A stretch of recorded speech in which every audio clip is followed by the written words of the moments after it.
direction, Iran. You know, we have a lot of ships going that direction, just in case. We have a big flotilla going in that direction, and we'll see what happens.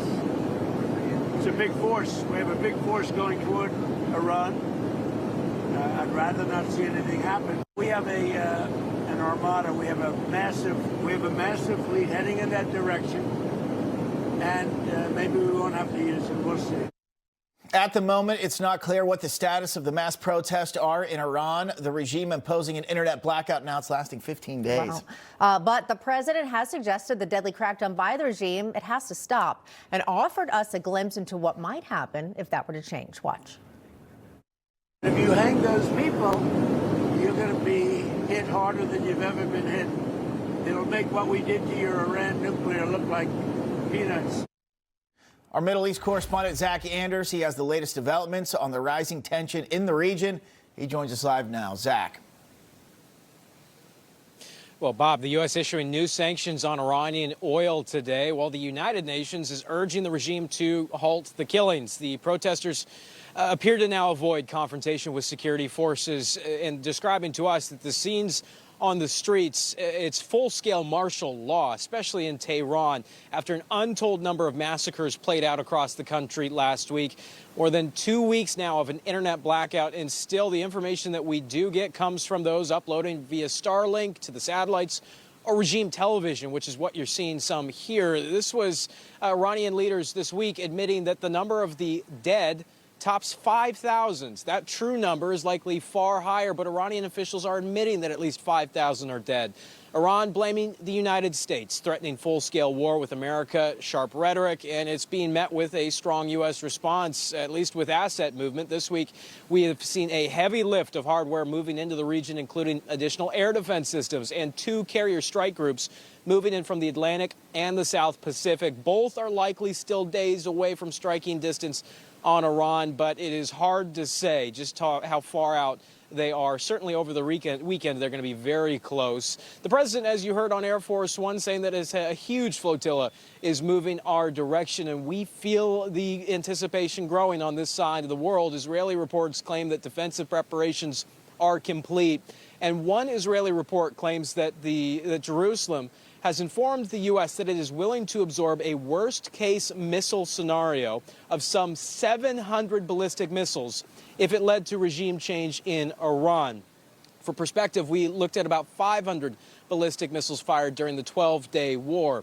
Now, with all of that said, this waiting period that we've been in, will they, won't they, that is also allowing for the regime to bolster its defenses as well. And on that side, the Israelis took out their air defenses almost immediately during the 12-day war. So it's not necessarily a question of air superiority, but when you're talking about trying to strike these targets on the ground and get at the regime, well, the Ayatollah, the clerics, and those top IRGC commanders are likely, based on the information that we have, buried deep under Tehran or in these other large metro areas and using the city above as some protection. So this is a much different scenario we're looking at, not striking nuclear sites out in the desert. If you're trying to get at top leadership, well, they're going to be in the city, under the cities, trying to hide from these U.S. strikes, potential U.S. strikes. Guys. Okay, Zach Anders, a lot of firepower headed that way. We also have spoken a lot about possible U.S. strikes inside Iran, as Zach was mentioning. But what could that look like, and what would Iran's response be? Well, we're going to take a closer look at that right now with Katrina. She's at the wall to explain all of that. Katrina, take it away. All right, Bob, thank you so much. All right, well, with the rhetoric heating back up and U.S. forces increasing in the region, let's take a look at what the options could be for President Trump as he looks at how he might strike. Now, the first option would be a potential symbolic show of force. We're seeing possible strike locations here. Now, one location that hits that criteria right here is the tomb of the first Ayatollah. You can see it's located here right outside the capital of Tehran. Obviously, a very symbolic strike on the history of the regime. But now, if they want to take more significant action in the capital, they can hit the following places here. First, the Islamic Revolutionary Guard Corps. You can see that right over there. Also, the IRGC is specifically used to protect the regime and is a primary tool for controlling the regime's terror proxies. So that would be a potentially good focus. They could also hit the Ministry of Defense. Defense, obviously an important body there. The Ayatollah's office, of course, you can see that in there as well. And then finally, the Basij headquarters. Now, the Basij, they're a volunteer unit within Iran's Revolutionary Guard, and they were a key part of putting down those protests. And again, they're based right there. Now, those are command and control locations. We've taken a look at those. Those are the first option. But now let's look at the lifeblood of Iran's economy, oil, very similar to Venezuela and what President Trump focused on. Now, here you can see the options all around the country. Oil, very important there to Iran. Now, there are two specific locations that are important. The first is the Abadan refinery. That is over here. Now, that is a key development area for Iran's entire oil industry. The second one, note the location, very important right here, the Bandar Abbas refinery. Now, that is right by, you can see the waterway there, the Strait of Hormuz. Now, that's a key choke point in the entire region.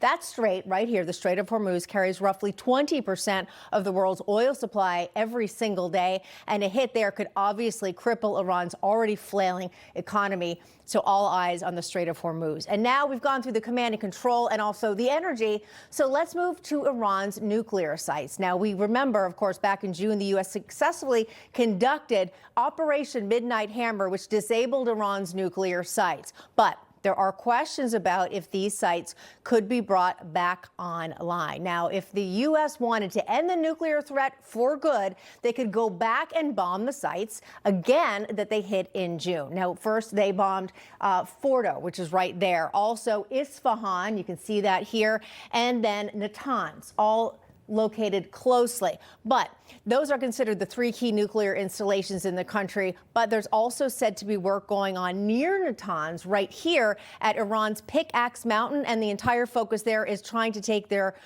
development of nuclear weapons underground to avoid any type of bombing. So that could be a good focus. Another route Trump could take is going after Iran's military installations. That may seem obvious. As you can see, these options are also plentiful. A lot of locations with space centers and missile production facilities spanning the entire country. Now, I want to bring your attention to Iraq right here.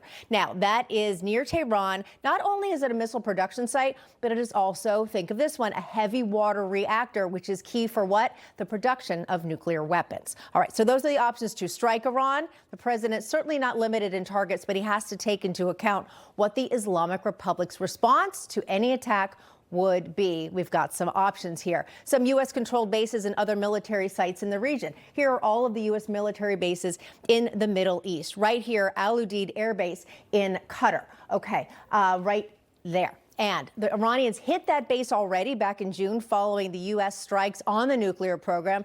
So the importance of the base cannot be understated as it is widely recognized as the most important and the largest base in the region. And the U.S., of course, has already conducted evacuations.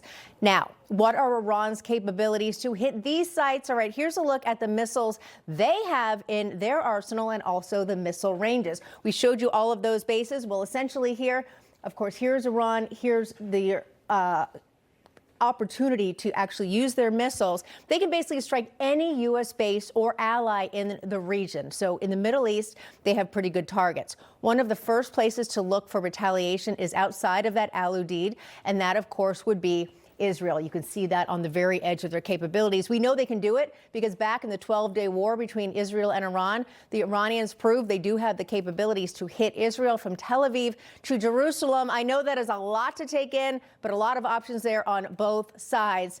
Bob, that is a rundown. We're going to keep watching and see what happens next. Back to you.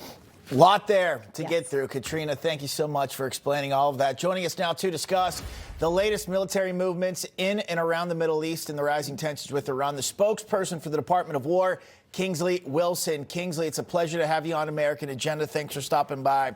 So I'll start with this. Why send an armada, as the president puts it, to that region if it's not going to be used? Explain the strategy behind this.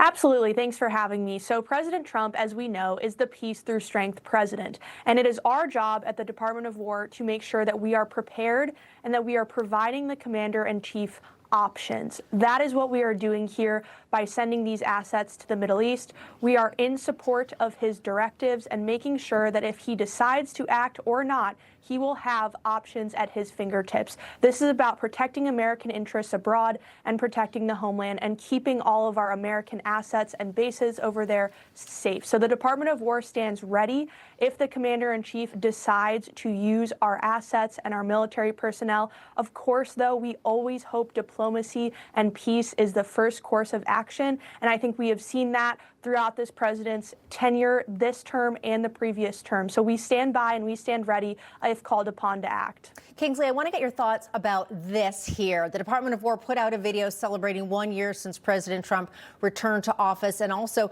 the return of peace through strength, which we're seeing playing out right now. Let's take a look. Good morning and welcome to the War Department.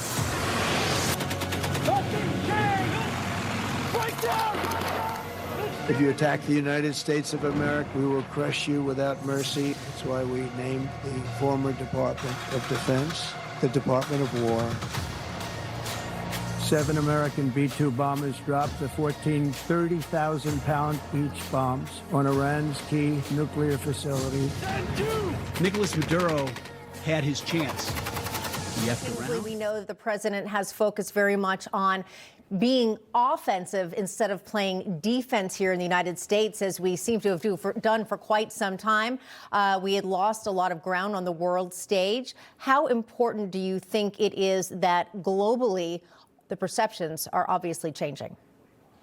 We have had a total culture shift here at the Department of War, and you're exactly correct. We've gotten back to the warrior ethos. We've gotten back to lethality. The previous administration, let's think back, they had the Afghanistan withdrawal, the embarrassment of America on the world stage. Under President Trump, in just this first year, and under Secretary Hegseth, we have had massive success in terms of military operations. Obviously, the raid to capture Maduro was mentioned there. I think that will go down as one of the most complex and impressive special operations in American history. We obviously obliterated Iran's nuclear facilities with Operation Midnight Hammer.